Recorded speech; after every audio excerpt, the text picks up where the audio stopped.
చెప్పండి అమ్మా, ఎక్కడి నుంచి వచ్చారు? నాంపల్లి నుంచి వచ్చినామన్నా మేము.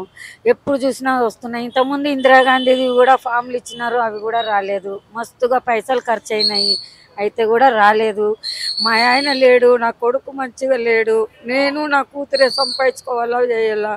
నేను పంచనాల్లో పని చేస్తా, ఉన్నిన్నాడు ఉంటుంది, లేనినాడు లేడు. ఒక్కటే రేట్ ఎక్కువ, 5,000 4,000 అంటే ఎక్కడ కడుతున్నాయి. ఇప్పుడు మరి 3,500 లైట్ బిల్లు ఎక్కువైతున్నది. చేతనైతే లేదన్నా. నాకు 55 సంవత్సరాలు. ఇప్పుడు నాకేం పింఛని రాదు, ఏమీ రాదు. నాకు 55 సంవత్సరాలు. నేను ఎక్కడ కిరాయి కడుతున్నా? ఒక అమ్మాయి ఉంది పెళ్లి చేయడానికి, 3 ఆడపిల్లలు, ఇద్దరికి అయింది, ఒక ఆమె మొగుడు చనిపోయినాడు. వాళ్ళ పిల్లలను చూసుకోవాలా, నేను చూసుకోవాలా, ఇంటి కిరాయి కట్టాలా. కష్టం ఉండదన్న నాకు చాలా కష్టం ఉంది. నేను బతికేదే వేస్ట్ ఇప్పుడు, అంత కష్టం ఉంది నాకు. పర్వాలేదమ్మా, వస్తారు అధికారులు వస్తారు. మీరు ఇక్కడ ఉన్న అధికారులకు చెప్పారా? ఏం చెప్పినా పో పో అంటారు వాళ్ళు, అసలు రానియరు వాళ్ళు ఎవరి దగ్గరికి. మీరు ఇక్కడికి ఎన్నోసారి రావడం? నేను ఇది 3వసారి రావడము.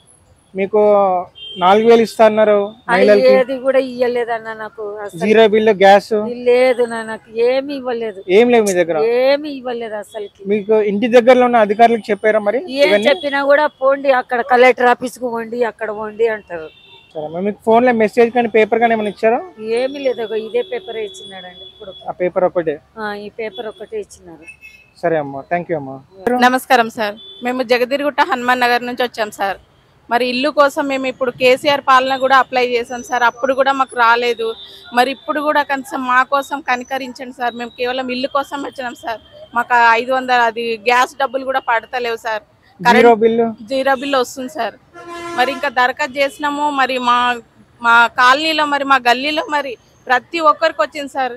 మరి ఫోన్ యాప్లో మా పేరు రాలేదు. మరి మస్తు ఎంత బాధగానే ఉంది సార్. మరి చూడండి సార్, మా కోసం కనికరించండి. మహిళలకి 2,500 ఇస్తున్నామన్నారు, ఇస్తున్నారా? లేదు సార్, రాలేదు, మాకు రాలేదు. మీరు ఇక్కడ అధికారులతో ఇది ఒక్కటే సమస్య చెప్పుకోవడానికి వచ్చారా? డబుల్ బెడ్రూమ్ ఒక్కటే కోసం వచ్చారా? అన్ని కావాలి సార్. ఎందుకు మేము ఓటేసి గెలిపించినాం, మళ్ళీ నెక్స్ట్ టైం కూడా సార్ని మేము గెలిపిస్తాం సార్.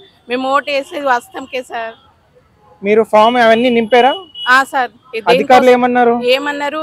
వస్తుందమ్మా, వెయిట్ చేయండి, వస్తుంది అని చెప్పారు సార్. అదే ప్రజాపాలన దరఖాస్తు చేసిన స్లిప్, రేషన్ న్యాయంగా మా కోసం మా ఇంటికి వచ్చి మాకు చూడండి సార్. మరి మేము రెంట్కుంటున్నామా, మాకు సొంత ఇల్లు ఉందా, చెక్ చేసి మాకు ఇల్లు ఇవ్వగలరని మేము కోరుకుంటున్నాం సార్. మీకు ఇంటి దగ్గరలో ఉన్న అధికారులతో మాట్లాడారా? చెప్పారా?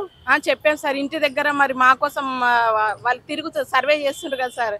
అడిగితే మీరు రాలేదమ్మా ఎన్నిసార్లు ఆధార్ కార్డు కోసం చెక్ చేసినా రాలేదంటే బాధతోనే ఇంత దూరం మేము డుమ్మ కొట్టుకొని వచ్చినాం సార్. చూడండి మరి మా కోసం. థ్యాంక్ యూ అమ్మా. Thank you sir.